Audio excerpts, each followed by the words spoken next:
Welcome back to another video. In our last video, we just wrapped up a few awesome days exploring the beautiful Upper Peninsula of Michigan, but our time in Michigan is not over. And in this video, over the next few days, we're gonna be exploring the lower half of beautiful Michigan, and we're super excited for it. We're gonna be visiting a place that we've been before, which we're about to do right now, and a lot of new ones we have never been before, and we're excited to take you along for it.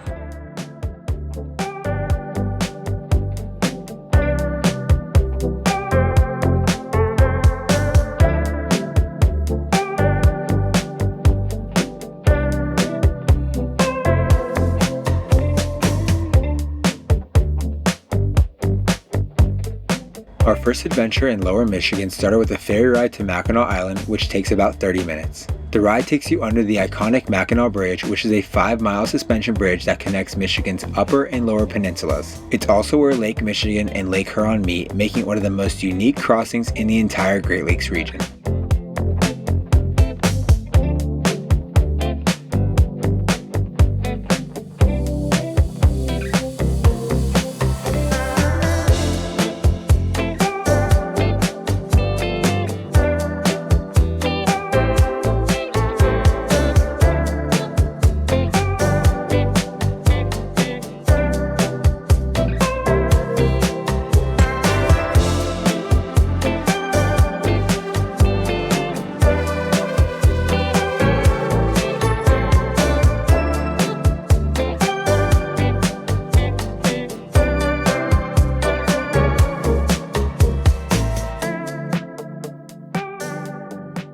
After about the 30-minute boat ride, we've made it to Mackinac Island, and we have been here before, but the last time we were here was back in 2021, and I will say it is just as busy as we remember, at least on the main strip when you first get off the boat.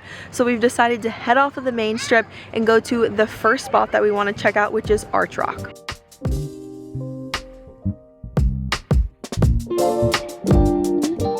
Mackinac Island has been a summer escape since the 1800s. Today, it's known for its no-car policy, horse-drawn carriages, and world-famous fudge. The island covers just 4 square miles and even became one of America's first national parks before eventually becoming a Michigan state park. Arch Rock is one of Mackinac Island's most famous landmarks. It's a natural limestone arch that stands 146 feet above Lake Huron. It was shaped by centuries of wind and water erosion and is one of the island's most photographed spots.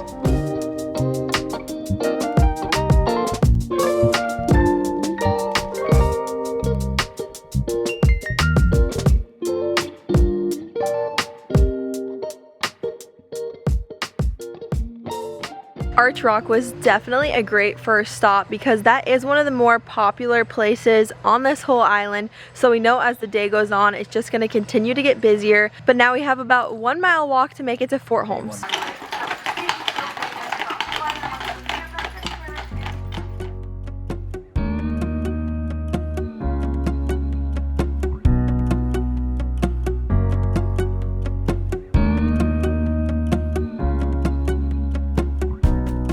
Before reaching Fort Holmes, the road passes through a quiet, historic stretch of the island, home to cemeteries dating back to over 200 years. The Post Cemetery is especially moving, dedicated to unknown soldiers from the War of 1812, where the flag flies permanently at half-staff.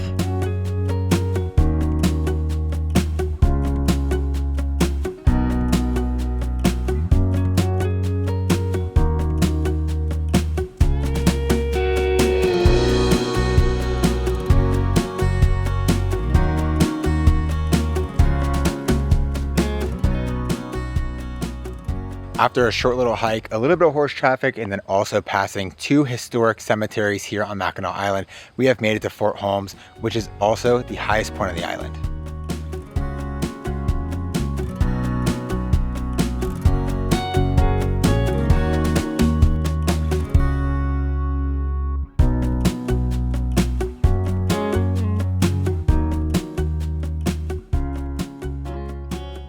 We are so glad we made the little trek up to Fort Holmes to learn about its history while also getting some amazing views from the highest point of the island. But it is around lunchtime now, so we're going to head back down to the main strip and try to find somewhere to eat. We know that Mackinac Island is pretty dog friendly. We're not sure about the actual eateries and those kind of things, so we're going to head down and see where we can grab a bite.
After walking around town for a little bit and checking out our lunch options, we decided it was just easiest to order something that we could eat outside since we have the dogs with us, and that worked out perfectly. We got a sandwich, and then after that we picked up some fudge because no trip to Mackinac Island is complete without fudge. So we're gonna enjoy this and then walk around a little bit more before getting on the boat and heading back to the camper.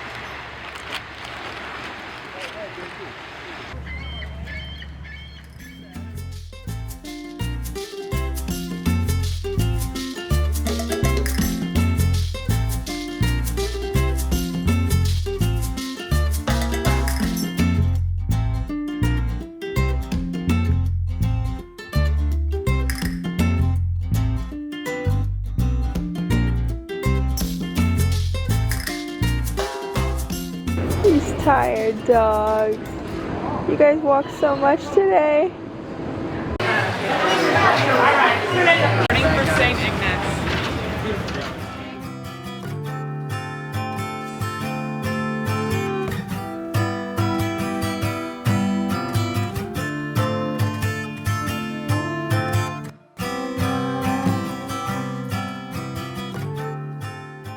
Today is day 2 of our Lower Michigan road trip.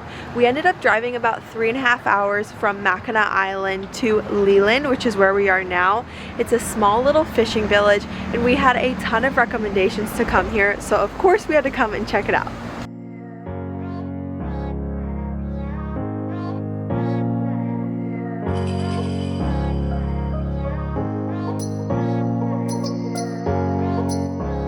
Tucked along Lake Michigan in the town of Leland, Fishtown is one of the few remaining commercial fishing villages on the Great Lakes. The weathered shanties and boardwalks here have stood for over a century, and local fishermen still work these docks today, keeping the area's heritage alive.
After checking out Leland for a bit, we did get rained out, so we decided to hop in the truck and drive 20 minutes down the road to our next spot, which is the Sleeping Bear Dunes National Lakeshore. We should be hiking 2 trails while we're here, as long as the rain stays away, which it is right now. Our first one is the Pyramid Point Trail, and it's around a mile round trip.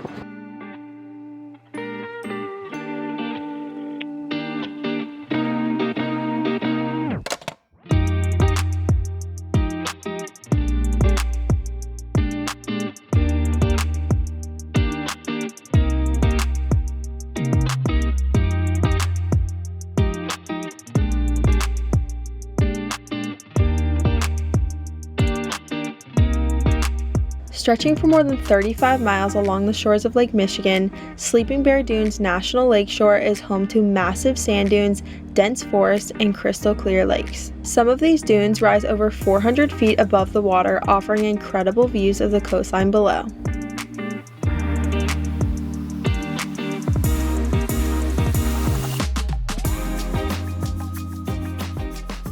We have one more hike that we plan on doing today. It is called the Empire Bluff Trail. It's just over a mile, and we had wanted to do it for sunset, but as you can tell, it's still pretty cloudy, so we probably won't get much or any color at all, but we're still excited to do it, and luckily it's not raining.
The first stop that we're going to be making in the morning is about 3 hours away.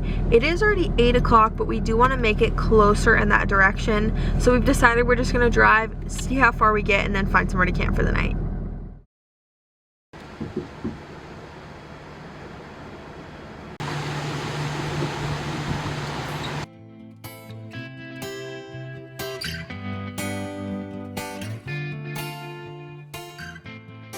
Last night we drove around halfway and stopped at a rest stop and woke up to a pretty windy morning, but we drove the rest of the way to our first stop for today, which is Holland, Michigan. It's a Dutch American town. It's got a lot of Dutch American influence, and it's one of our few stops for today before we continue on and make our way to the northeast. Let's go check it out.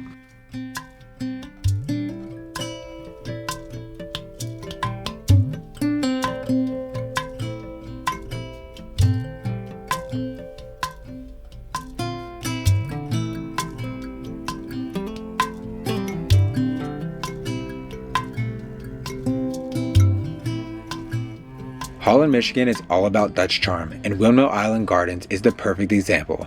It's home to a fully operational Dutch windmill that's over 200 years old and was carefully transported from the Netherlands in 1964. The gardens are filled with flowers, fountains, and postcard perfect views. It's truly a little slice of Holland right here in Michigan.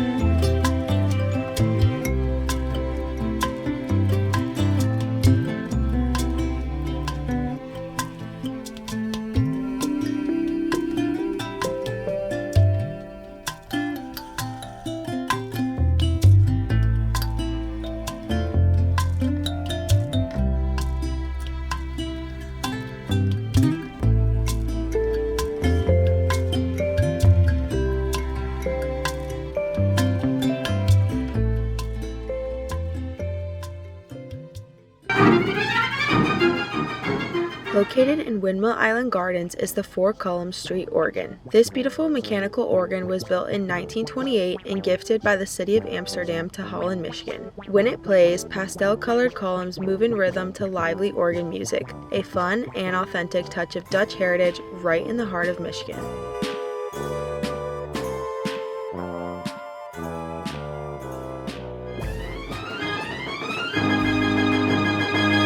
That was such a great first stop. We really enjoyed walking around and being able to see some of the Dutch heritage in the area. There is another place that's pretty popular to go to see some more Dutch heritage, but it's a little bit more of like an amusement park, I would say, so maybe something to do with kids. It's called the Neelis Dutch Village, so we did decide to skip over that. But there's one more thing in Holland that we want to do, and that is check out the lighthouse here. It is nicknamed the Big Red Lighthouse. Holland, Michigan is home to the iconic Big Red Lighthouse, officially known as the Holland Harbor Lighthouse. This red vibrant beauty has been guiding ships since 1907. Originally built as a fog signal building, it was painted red in 1956, earning its nickname Big Red. While access is restricted, you can catch stunning views from the Holland State Park or hike up Mount Pigso for a panoramic perspective.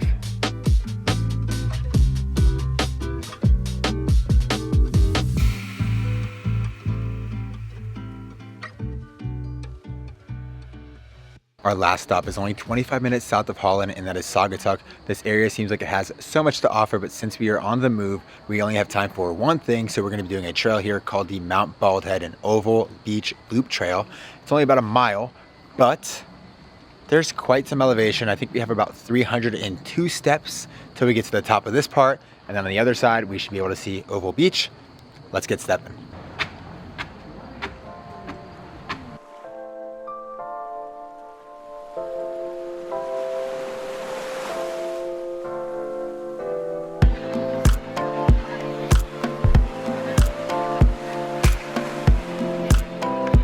So we climbed up the stairs, and now there's this sand that we have to walk down and make a little loop.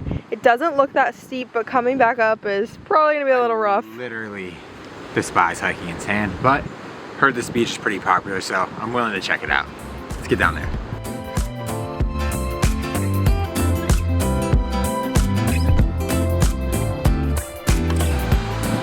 my gosh. Just a little bit of sand.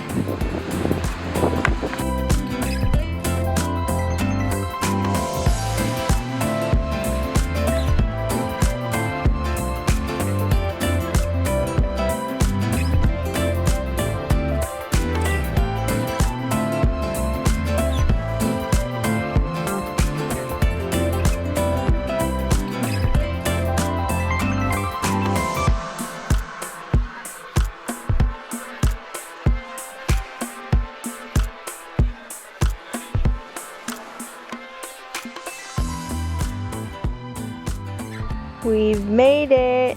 As expected, the way back up the dunes was way harder and the way back down the stairs was much easier, but honestly there's nothing like leaving a state or leaving an area with a little bit of a challenge, so it was definitely a fun way to end our time here in Michigan. But with that said, we have a long drive that we're about to make, and in the next video you will see us in an entirely new state, which we're really excited about. But if you did like this video, please make sure to give it a thumbs up, subscribe if you haven't already, hit the bell to be notified when we post next, and we'll see you guys in the next video. Bye!